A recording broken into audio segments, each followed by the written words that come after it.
todas maneras vamos a chequear.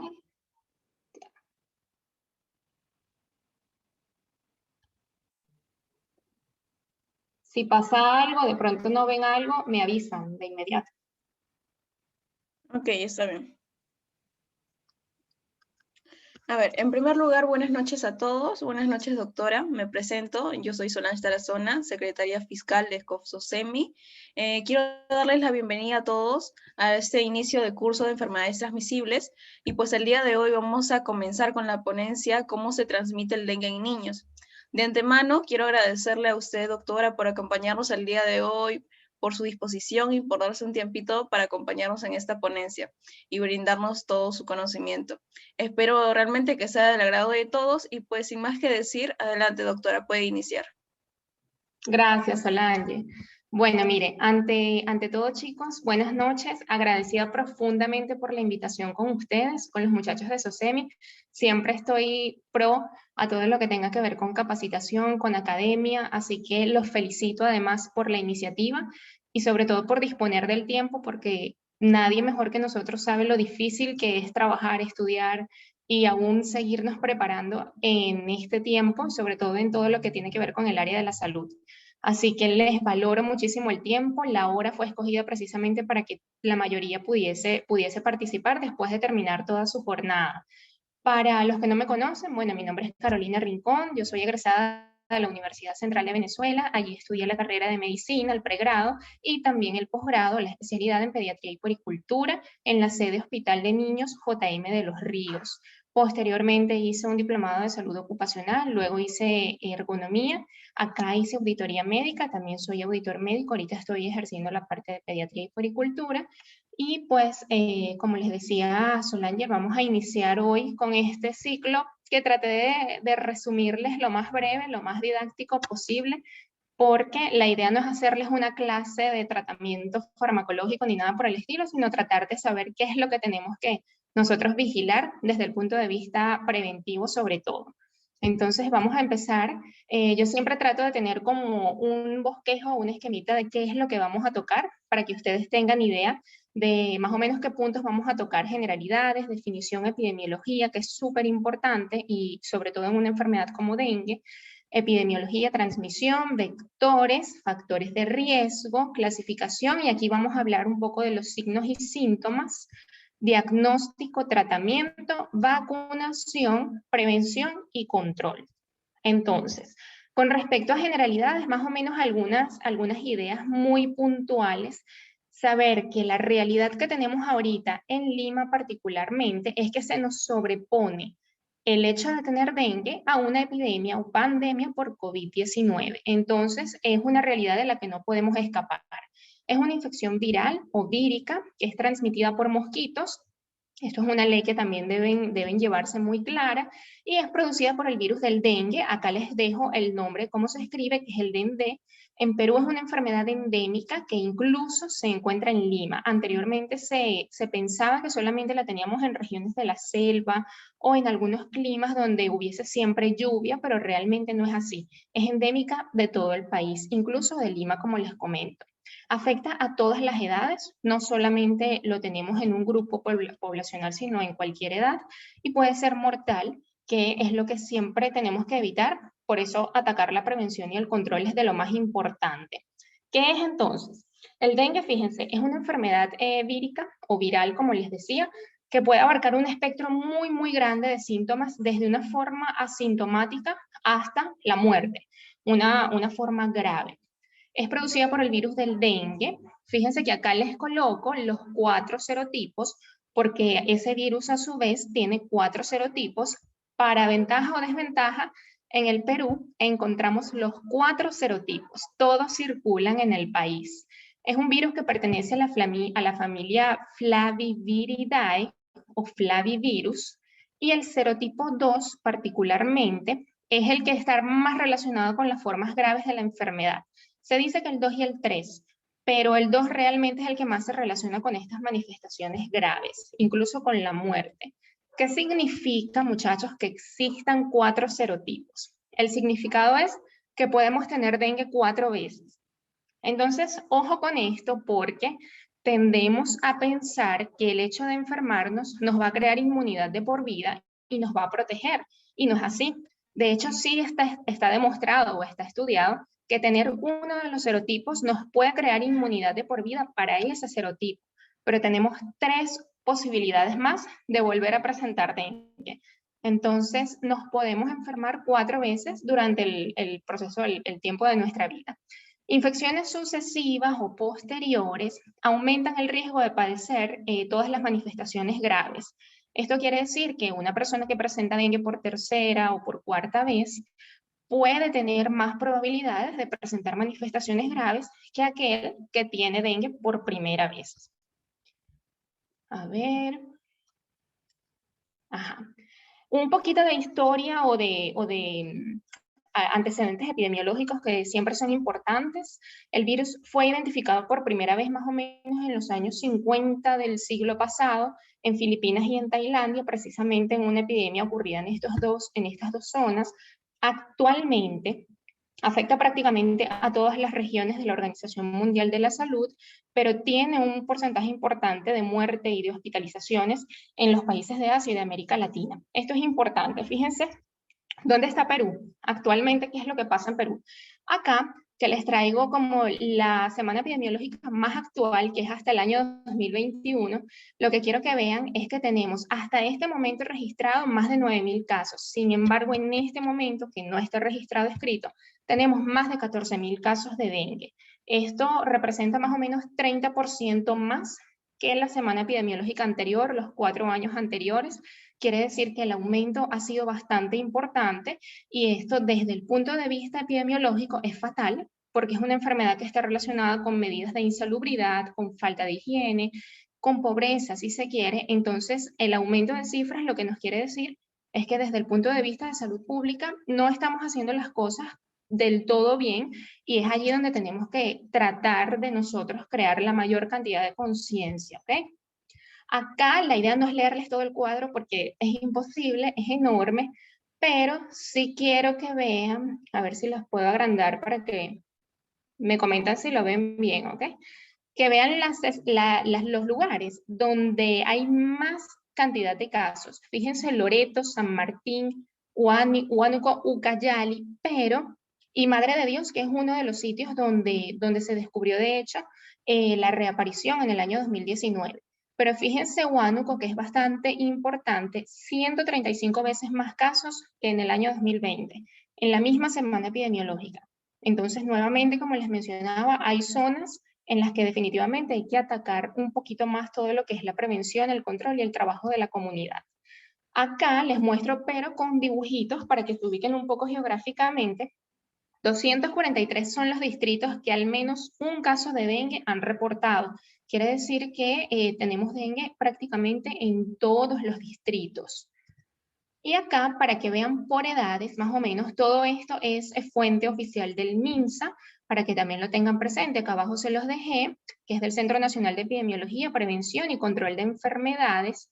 Fíjense que las tasas de incidencia acumuladas son más altas en el grupo de adolescentes. Entonces, esto también nos llama la atención porque es una población que nosotros tenemos que atacar y no solamente va a depender de la familia o del adulto, sino también de la escuela, del estudio, también de la actividad deportiva, de las actividades recreativas y por supuesto de la salud, de cuál es el control de salud que presentan las personas. Con respecto a la transmisión, fíjense que el reservorio es el ser humano. Entonces, esto es bien importante porque no se transmite de persona a persona, no hay forma. Necesitamos un vector que viene siendo como un vehículo para nosotros poder tener la transmisión activa de la enfermedad o del virus. El vector en este caso, probablemente han escuchado mucho que es el mosquito que acá les muestro, el Aedes aegypti, pero no es el único. Tenemos el Aedes albopictus en menor proporción. Ambos son capaces entonces de producir o de transmitir a través de la picadura perfectamente a cualquier ser humano de cualquier edad. Y es importantísimo saber que también producen otras enfermedades aparte del dengue, como el chikungunya, como la fiebre amarilla, como el Zika. Entonces están relacionados con otro tipo de virus y no solamente con el dengue. Importante que la picadura de mosquitos es de hembras. Siempre es la hembra infectada. Ahora, después de que el mosquito pica a una persona que esté infectada, este se replica en el intestino medio del mosquito y de allí puede salir a múltiples partes de él. Las glándulas salivales son las que más alojan el virus, pero es a partir del intestino medio. Y otro dato que es bien importante que les quiero dejar es que una vez que el mosquito es infeccioso, puede transmitir el virus durante toda su vida. No hay un tiempo límite. Toda su vida puede transmitir el virus del dengue. Ajá. A ver. Se queda pegado. Fíjense, otras maneras de transmisión que tenemos, la transmisión vertical, lo que probablemente hayan escuchado, ¿qué pasa con una embarazada? Yo, por supuesto, por ser pediatra, pues les tengo que mencionar un poco qué es lo que sucede con una mujer embarazada. Si bien no es un número grande de casos el que se ha reportado de transmisión vertical, sí se ha demostrado que está relacionado con parto prematuro, con retardo del crecimiento intrauterino, con bajo peso al nacer o con difícil ganancia de peso, ese déficit ponderal que se ve desde el nacimiento, y en algunos casos sufrimiento fetal agudo, que incluso puede representar una cesárea de emergencia. Entonces, de pronto ustedes que vayan a alguna comunidad, es muy difícil a veces hacer un diagnóstico de dengue porque el subregistro que hay es tan grande que todas las cifras que ustedes vean probablemente están por debajo de la realidad. Es una enfermedad que se tiende a confundir mucho con resfriado común, con gripe, incluso con afecciones musculares porque produce muchos dolores musculares y a veces se deja pasar. Muchísimas veces no es notificado, entonces es importante que ustedes cuando vean a una embarazada traten siempre de hacer la atención y de atacarlo porque también puede tener repercusión en el bebé. La transmisión de seres humanos a mosquitos, fíjense que también es posible, puede ocurrir hasta 2 días antes de la aparición de los síntomas y hasta 2 días después de que desaparezca la fiebre, ¿ok? Un ser humano que fácilmente ya esté contagiado, lo pique un mosquito que no tenga el virus y entonces así se mantiene y se perpetúa ese ciclo de transmisión. El mosquito Aedes aegypti particularmente vive en hábitats que son urbanos y se produce principalmente en recipientes artificiales. Esto también es bien puntual porque aquí es donde viene la importancia de evitar los recipientes que contengan agua. Precisamente es uno de los puntos más importantes que se debe atacar en el control del vector como tal y en la prevención de la enfermedad. Este mosquito se alimenta durante el día y cuando pica, generalmente, igual acá se los dejo, al principio de la mañana y antes de oscurecer, ya finalizando la tarde, cerca de la noche.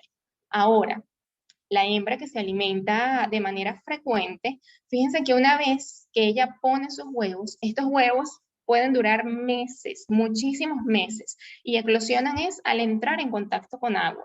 Entonces, de allí es que viene la guerra o la lucha de evitar los depósitos de agua, porque cuando entran en contacto con el agua estancada, es que se eclosionan esos huevos.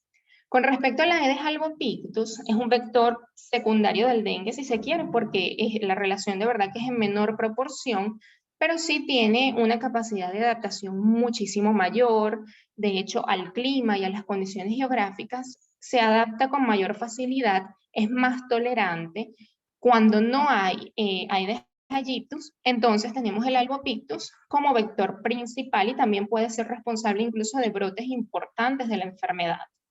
Como factores de riesgo, chicos, fíjense, nuevamente les comento acerca de los factores socioeconómicos, acerca de los factores culturales. La educación es demasiado importante para nosotros, sobre todo ustedes que tienen el poder ahorita de trabajar con población adolescente, con población adulta, sobre todo los adultos jóvenes, tratar siempre de mantener la educación, las medidas de higiene sanitaria, el control ambiental. Zonas donde hay desempleo, donde hay condiciones insalubres, por ejemplo, que no hay desagües, no hay disposición de excretas, no hay agua potable y la gente se ve en la necesidad de tener agua acumulada durante muchísimos días, entonces allí es donde generalmente tenemos mayor predisposición para tener la transmisión del virus. Y la edad, básicamente en menores de 15 años, porque sí hay un mayor riesgo que se ha visto en población de niños y adolescentes, ¿ok? Ahora con respecto a la clasificación. Anteriormente se hablaba de dengue clásico, dengue hemorrágico. Actualmente ya no lo llamamos de esa manera, sino que los llamamos dengue sin signos de alarma, dengue con signos de alarma y dengue grave. Ya vamos a hablar un poquito de cada uno para que ustedes tengan diferencias y síntomas puntuales. ¿Cómo? ¿Todo bien? Periodo de incubación. Fíjense que acá yo les coloco de 4 a 14 días. Sin embargo, en un lapso de 4 a 10 días, generalmente, es que ocurre este periodo de incubación. Es difícil ver que llegue a los 14 días, pero sí puede pasar. Entonces pueden manejar este rango de 4 a 14 días, pero con que ustedes digan de 4 a 7 días o de 4 a 10 días, estamos bien, porque en ese tiempo ocurre el inicio de los síntomas. Entonces vamos a hablar un poquito de el dengue sin signos de alarma, dengue con signos de alarma. ¿Qué tienen ustedes que saber, qué deben observar para tratar de diferenciar uno de otro? El dengue sin signos de alarma se puede confundir fácilmente con un resfriado, se puede confundir con una infección viral de cualquier otro tipo, porque produce fiebre que es alta, que puede ser persistente, de difícil manejo, produce un fuerte dolor de cabeza constante, característico el dolor retroocular. Las personas realmente se quejan e incluso les cuesta mirar hacia los lados, movilizar la cara por el dolor tan fuerte que tienen o la pesadez detrás de los ojos. Dolores musculares, dolores articulares, náuseas y vómitos. Con esto hay que estar alerta, porque si esto llega a ser repetitivo o en un número muy grande, que llegue a producir deshidratación, ya se nos pasaría para un signo de alarma, ¿ok? Pero si es esporádico, si las náuseas están presentes, pero la persona tolera la vía oral, las podemos considerar dentro de un dengue sin signos de alarma. Adenopatías y rash cutáneo. Es bien característico ver lo que llamamos eritrodermia generalizada. La persona está muy roja, toda roja, y esto en los niños es muy frecuente. La fiebre y el rash, lo rojo que se ponen, ustedes al hacer digitopresión van a ver de inmediato el cambio de coloración de la piel y es generalizado. Ahora con signos de alarma, cuando tenemos dolor abdominal, cuando tenemos vómitos repetitivos con intolerancia a la vía oral o con signos de deshidratación que ustedes clínicamente de inmediato se van a dar cuenta, si tenemos dificultad para respirar, alguna alteración neurológica, que la persona esté somnolienta, que esté olvidadiza o confundida, fatigada, que tenga hemorragia, muchachos, por cualquier orificio natural. Esto es bien importante porque les va a decir a ustedes que efectivamente allí el nivel de plaquetas está por debajo de lo que ustedes pueden manejar en casa. Vómitos con sangre sería otro criterio para considerarlo como dengue con signos de alarma. El dengue grave, y aquí digamos que se nos magnifica un poco esto, porque tenemos a lo anterior que sumarle extravasación de plasma, signos de shock. Puede el paciente tener hipotensión, dificultad para respirar severa, hemorragias severas y que son espontáneas completamente. Y cuando digo orificios naturales hay que estar muy atentos, especialmente en las mujeres cuando estamos menstruando, porque en la cantidad de sangrado a veces no se pregunta y puede ser uno de los signos importantes para ustedes estar vigilantes. Falla multiorgánica, porque ya en un momento en el que el dengue es grave, vamos a tener alteraciones renales, alteraciones hepáticas, neurológicas, incluso cardíacas. Entonces, toda la falla multiorgánica que ocurre al final es lo que realmente tenemos que evitar. Sí se puede evitar y sí se puede controlar.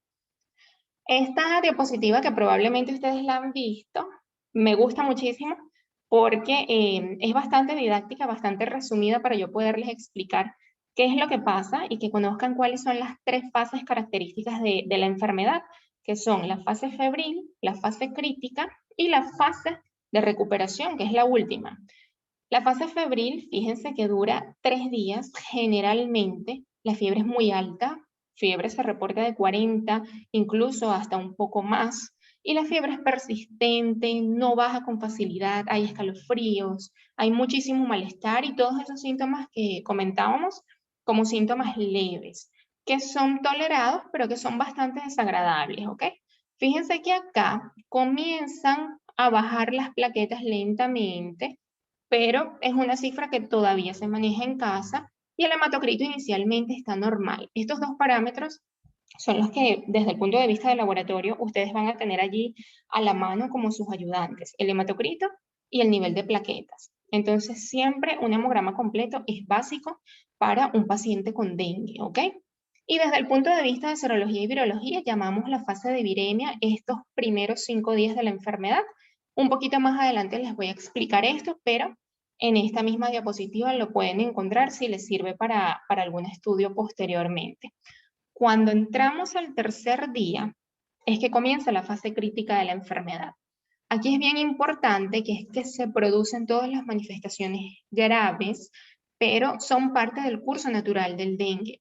Una persona que pueda estar incluso en casa bajo vigilancia estricta, bajo control médico cada 24, cada 48 horas, si ustedes tienen la posibilidad, esto puede manejarse en casa y puede mejorar siempre y cuando se mantenga estable. ¿Qué es lo que sucede? Que aquí baja bruscamente el nivel de plaquetas y aumenta el valor del hematocrito. Podemos ver hematocrito de 80%, 70%, hasta 90%. Y esto es típico de estas 48 horas, quizás 72 horas cuando mucho, de esta fase crítica. Y al final, cuando viene ya aproximadamente el día 7, se vuelven a invertir entonces estos parámetros, comienzan a normalizarse, ya no hay fiebre. De hecho, esa es una de las cosas que deben estar pendientes, de que en la fase crítica la fiebre comienza a desaparecer y es como una falsa sensación de mejoría porque la persona al no tener fiebre piensa que está mejorando y realmente no, está empezando el peor momento de la enfermedad.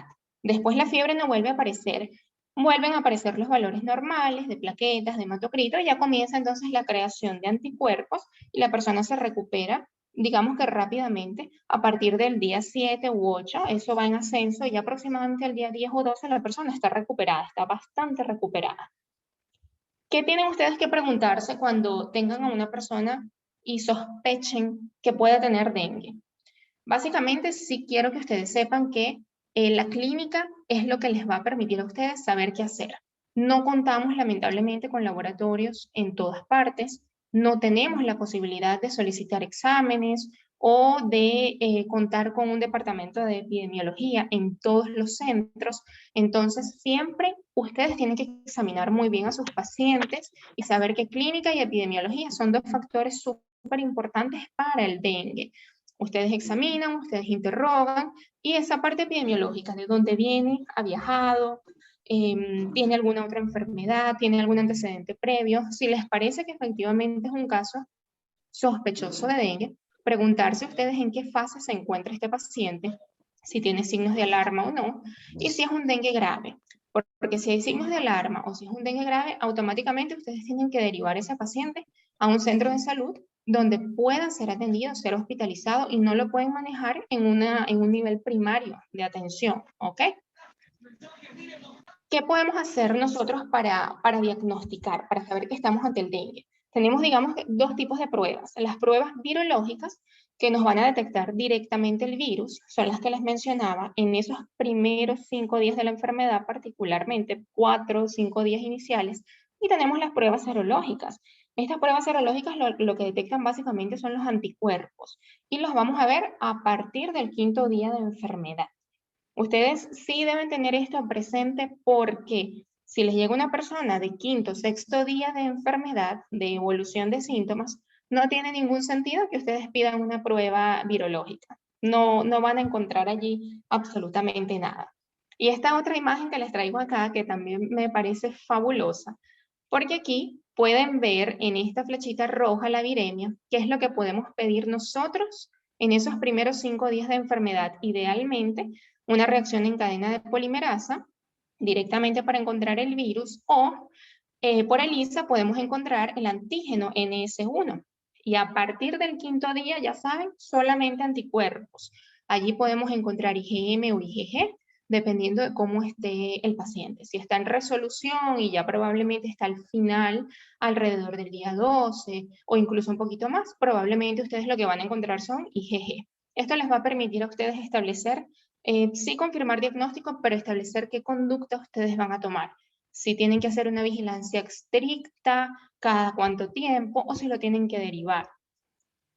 No hay, lamentablemente, un tratamiento específico.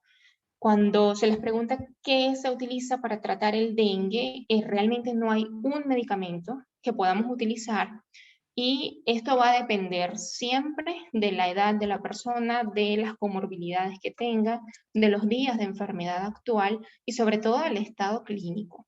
Porque si es un dengue sin signos de alarma, puede estar en reposo, se puede manejar en casa. El manejo de fiebre aquí es bien importante, que lo indicado es paracetamol o acetaminofén, como se conoce en otros países. Están contraindicadas las inyecciones intramusculares, contraindicados los AINES, los anticoagulantes, los esteroides. Son medicamentos que más bien son contraproducentes y que nos pueden producir efectos adversos, básicamente sangrado. Recuerden que estamos ante un estado de sangrado espontáneo y lo que queremos es evitar este tipo de sangrados que nos pueden empeorar a la persona.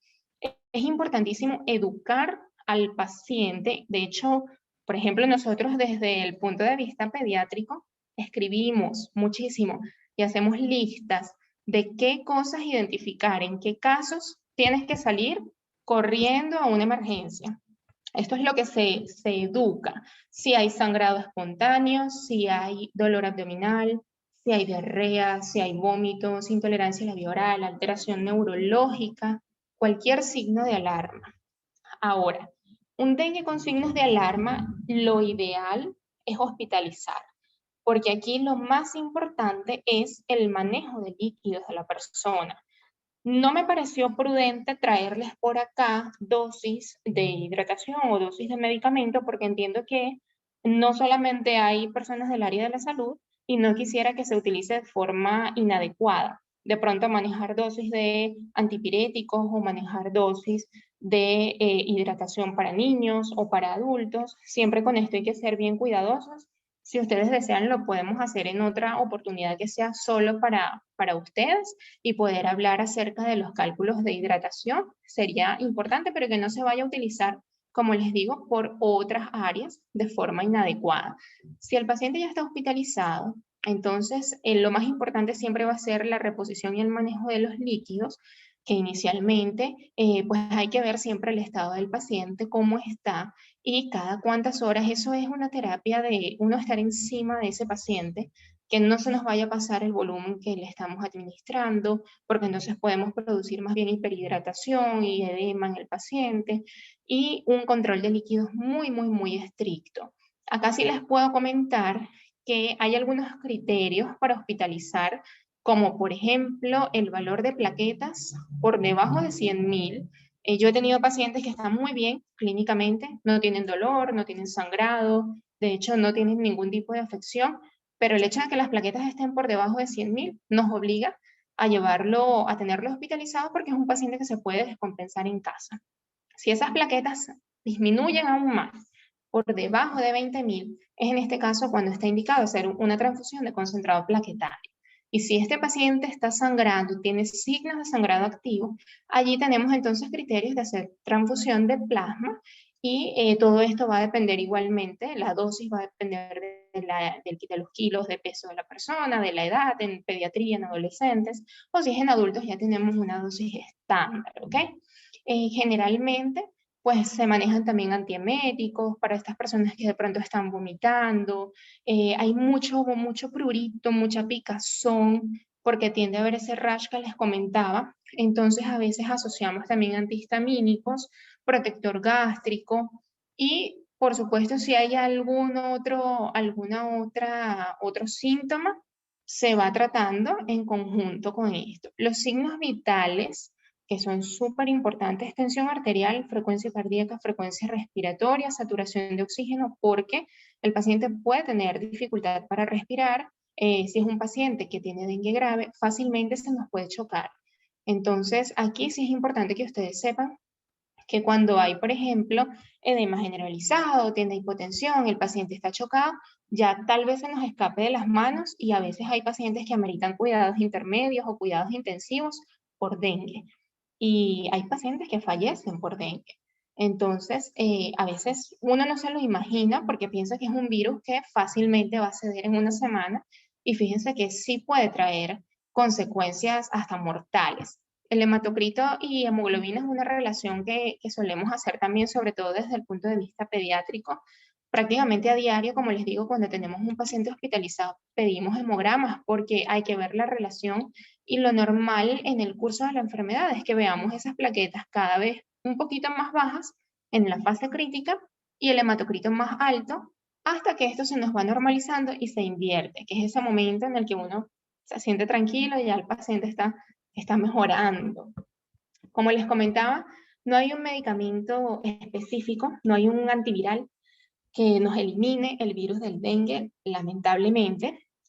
Una buena noticia con respecto a las vacunas, y es que tenemos por medio de Sanofi Pasteur, en diciembre del 2015 fue aprobada la primera vacuna.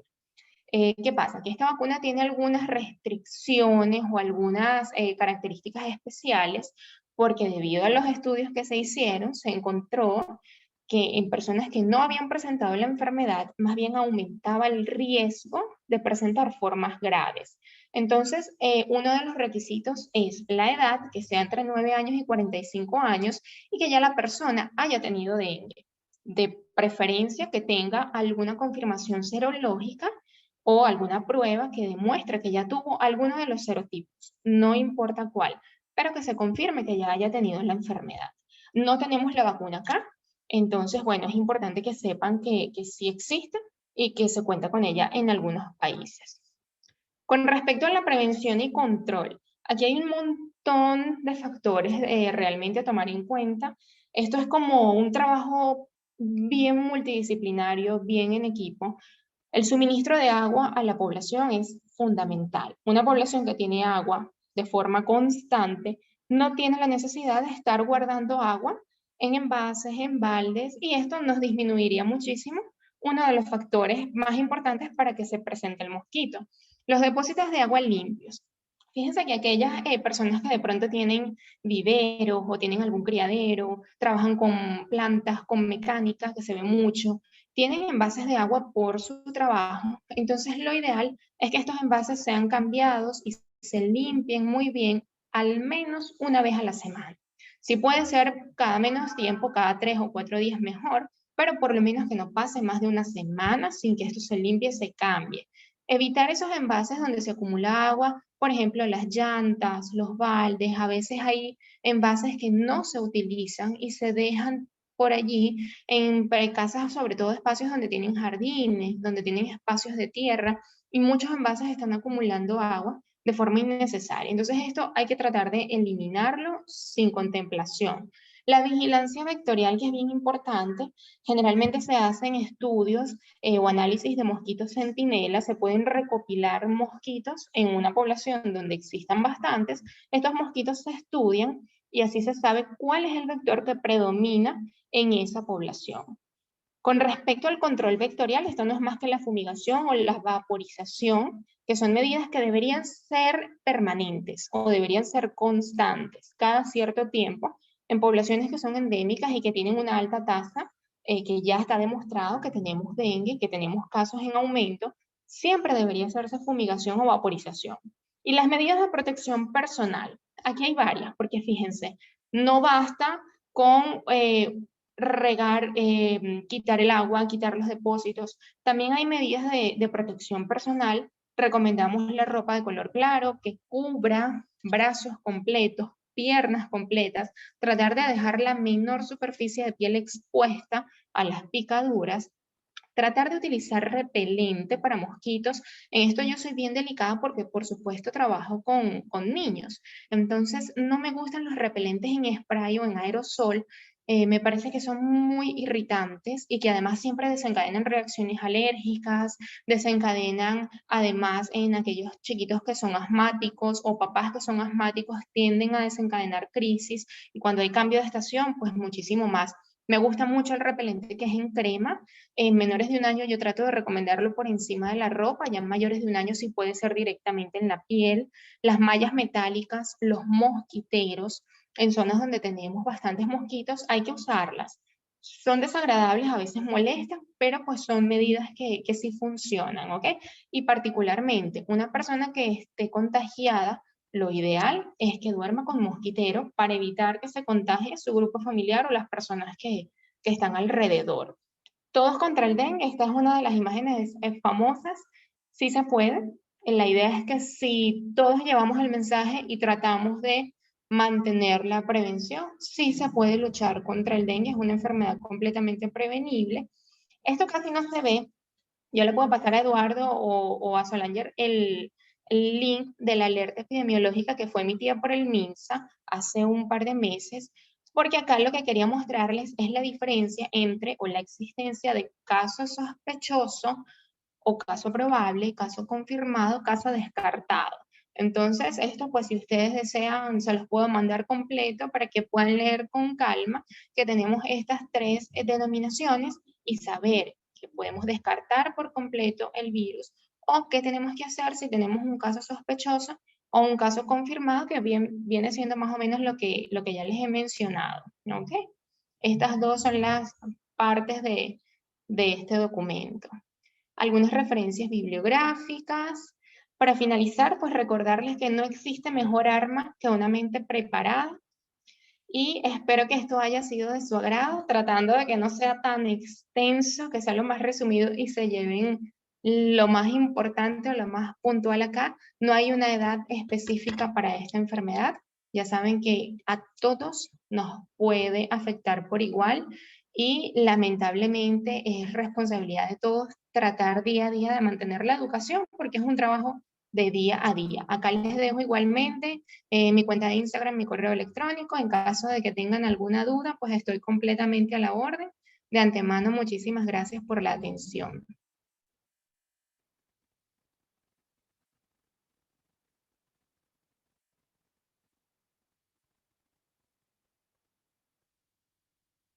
Muchísimas gracias, doctora. Sin duda esta ha sido una gran ponencia, a todos les ha gustado, están felicitándola y agradeciéndole por chat. Pasaríamos a una pequeña ronda de preguntas. Ya, claro. A todos los participantes, si tienen alguna pregunta, pueden encender sus micrófonos ordenadamente o la pueden escribir por el chat y nosotros se la leeremos a la doctora. También.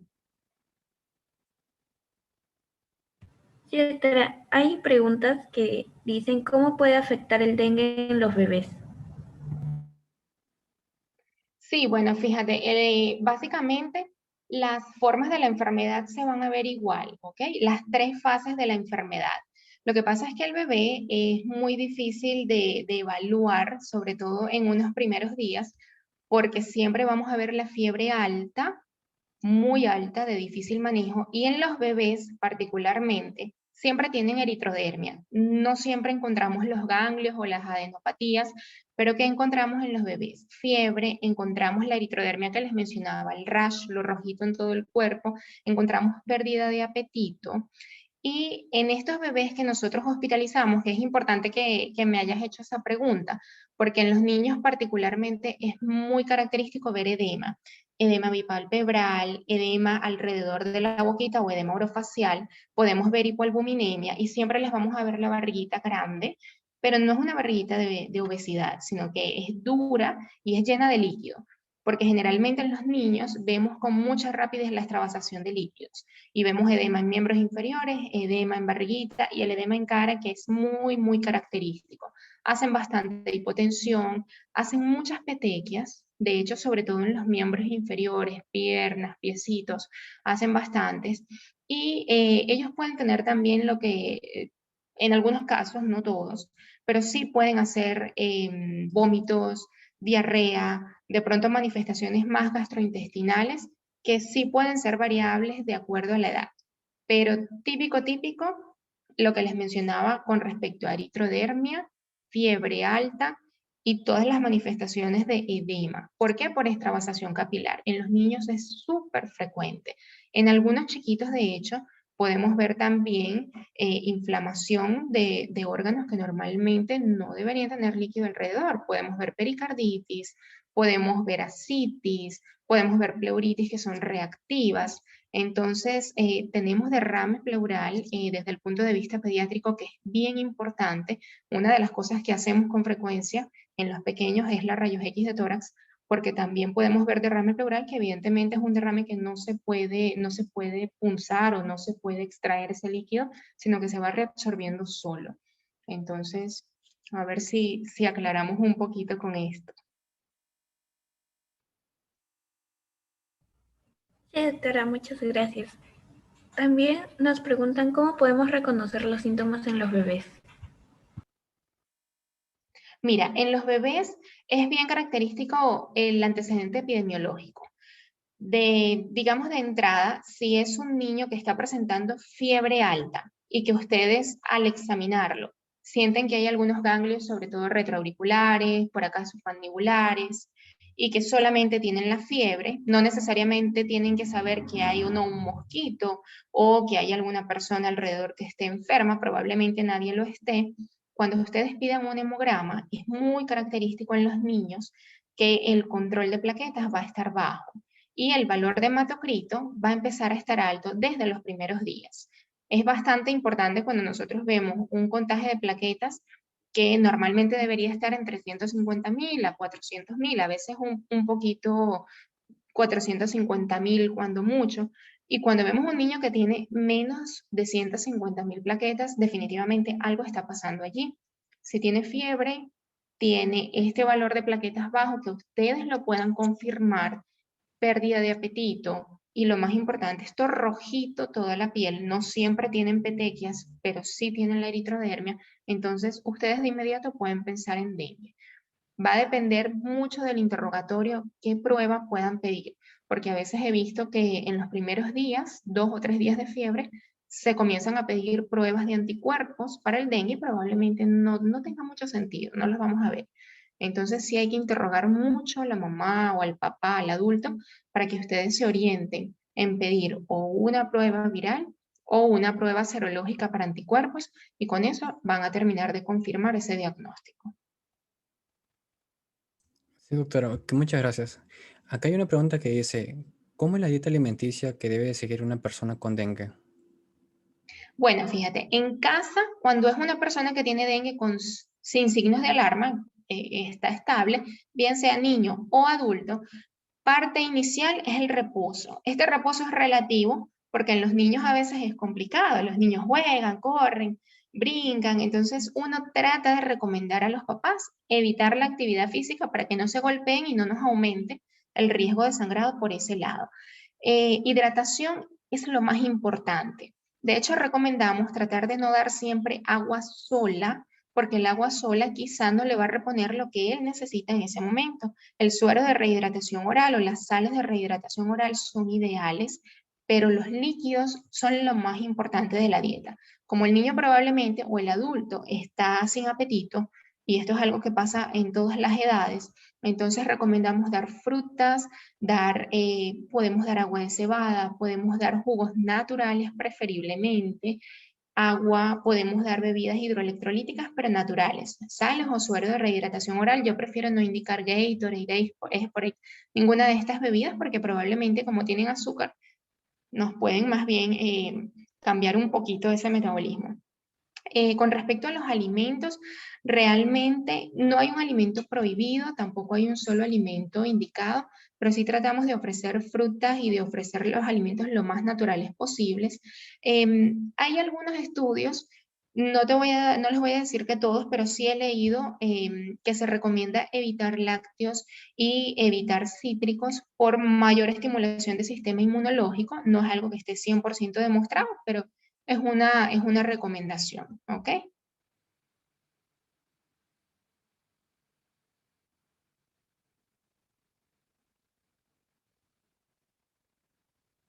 Bien, doctora, muchas gracias. También hay una pregunta que dice, ¿cómo afecta una embarazada y el bebé puede nacer con algún problema a causa de eso? Sí, mira, esto es súper importante porque cuando les comentaba que estos vectores también nos pueden transmitir, aparte del dengue, otros virus, hay casos en los que no solamente la embarazada presenta dengue, pero presenta manifestaciones de dengue. Entonces podemos encontrar una embarazada que tenga dengue y que simultáneamente tenga Zika, por ejemplo, dengue más Zika o dengue más chikungunya, y esto para el niño sí o sí representa retardo o retraso del crecimiento intrauterino, representa alteraciones del peso, generalmente vemos bajo peso al nacer o vemos un niño que con dificultad en los primeros 6 meses gana peso. Es muy frecuente también ver alteraciones de perímetro cefálico, suelen presentar microcefalia, pueden presentar alteraciones psicomotoras, ya no las vamos a ver al nacer. Por eso el control pediátrico mensual es tan importante porque es muy frecuente ver alteraciones o retardo del crecimiento, pero desde el punto de vista psicomotor. Hay factores neurológicos, cuando el niño comienza a agarrar objetos, cuando empieza la movilidad, cuando se da vueltas, cuando empieza a rolar. Eso se nos puede retrasar un poco. A veces la mamá no sabe, ojo, a veces es una embarazada asintomática y cuando uno indaga y pregunta es que se entera de que pudo haber alguna infección viral durante el embarazo y eso nos pudo producir alguna de estas afecciones. Las neurológicas son las más frecuentes, desde microcefalia hasta retardo del desarrollo psicomotor. No he visto realmente casos más graves que produzcan una secuela estilo ceguera, sordera, no las he visto documentadas por dengue, ¿ok? Pero sufrimiento fetal es otra de las cosas que se ha relacionado, porque justo esto también va a depender del momento en el que se adquiera la infección, ¿no? Ese sufrimiento fetal, que ya básicamente es un criterio de cesárea de emergencia, puede estar determinado también por una infección viral, que como les decía, no solamente puede ser dengue, que aquí entra en bastante importancia esto.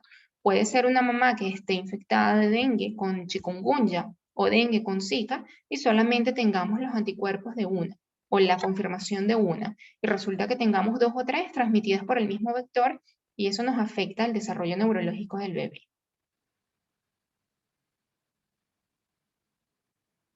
Muchas gracias, doctora. Aquí también preguntan si existen remedios naturales para combatir el dengue. Algunos dicen que hay alimentos como el ajo y el kion que protegen para evitar picaduras. Bueno, esto es bastante interesante, les diré, porque, por ejemplo, la creencia de ajo, de kion, de cebolla, miel, infusiones que se pueden hacer mezcladas. Yo he visto, tengo pacientes que han hecho como una mezcla de infusión de naranja con canela, con manzanilla, le colocan guión, le colocan ajo, cebolla, y todo esto lo utilizan desde el punto de vista antiinflamatorio. ¿Qué te puedo decir? El kion, por ejemplo, tiene propiedades antiinflamatorias que están completamente reconocidas.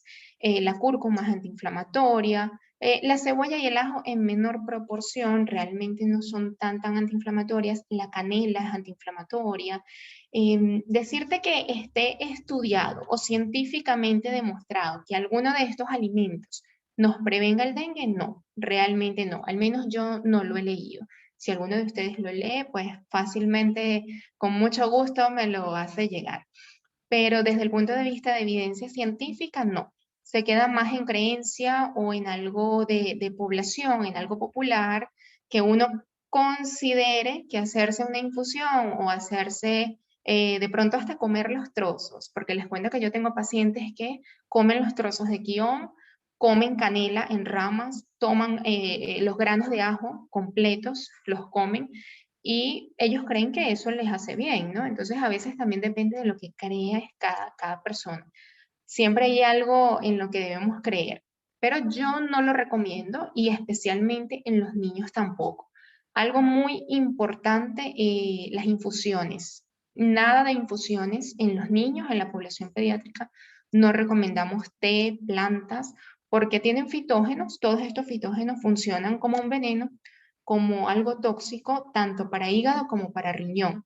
Entonces, esta creencia de hacer infusiones o de hacer cosas, bebidas antiinflamatorias mágicas, lo que puede producir es insuficiencia renal e insuficiencia hepática. Y en los niños esto es mortal. ¿Ok?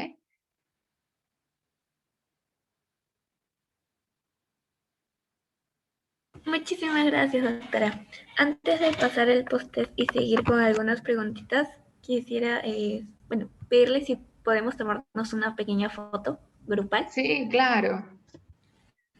Listo, doctora. A Entonces, ver. dejaría de compartir pantalla para que Ah, salgamos ya. todos. Mm. Y a todos los participantes, si gustan prender sus cámaras, por favor. ¿Sabes qué? ¿Todavía está compartida? Sí, tiene que regresar al Zoom. Ajá. Ya, ¿Ahora ahora sí? sí. Ah, ya. Sí. Acá estamos. A ver. Me avisa.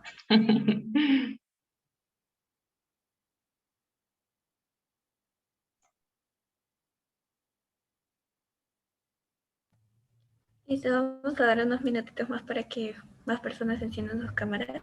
Ah, ya. Que Sí, no por los favor. había visto, chicos. Ahorita vi una preguntita. Acabo de leer una preguntita. Ahorita la voy a responder, que está bien interesante. Elías nos da la señal.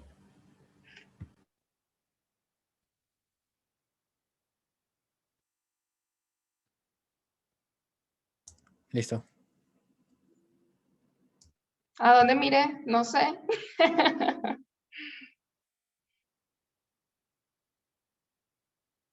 Listo, chicos, ya está la foto. Listo. Muchas gracias. Listo. Mira, por acá hay una pregunta. ¿Dónde está? Que se me perdió. Gracias, chicos, por las felicitaciones. Espero que les haya gustado, espero que les sirva. Podemos seguir conversando cuando deseen. Ajá, mira, acá está. ¿Cuánto puede durar la reactividad cruzada de una infección por un serotipo de dengue a otra?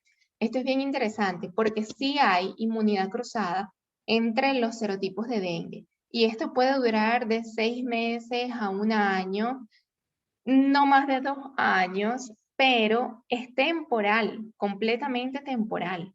Después, esa inmunidad se pierde y solamente quedas con inmunidad de por vida por el serotipo que tuviste. Y eres vulnerable a tener los otros 3 serotipos.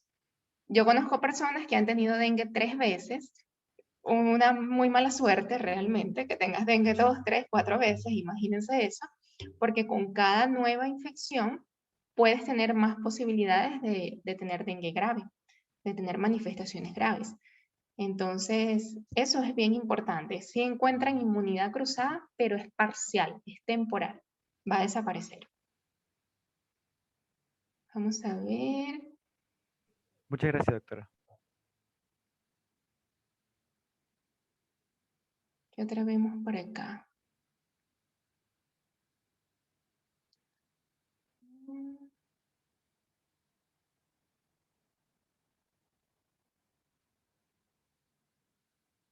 ¿Vieron? Sí vieron bien, apenas estoy leyendo que algunas diapositivas no se veían bien. Mm.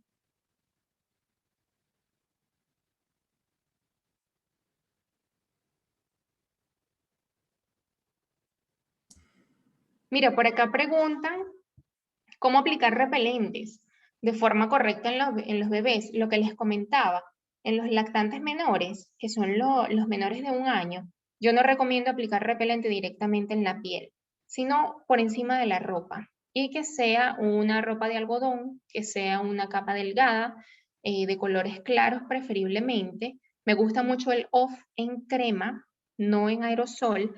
Tengo pacientes que han colocado insecticidas, Baygon, Raymax, directamente en cuero cabelludo, en la piel.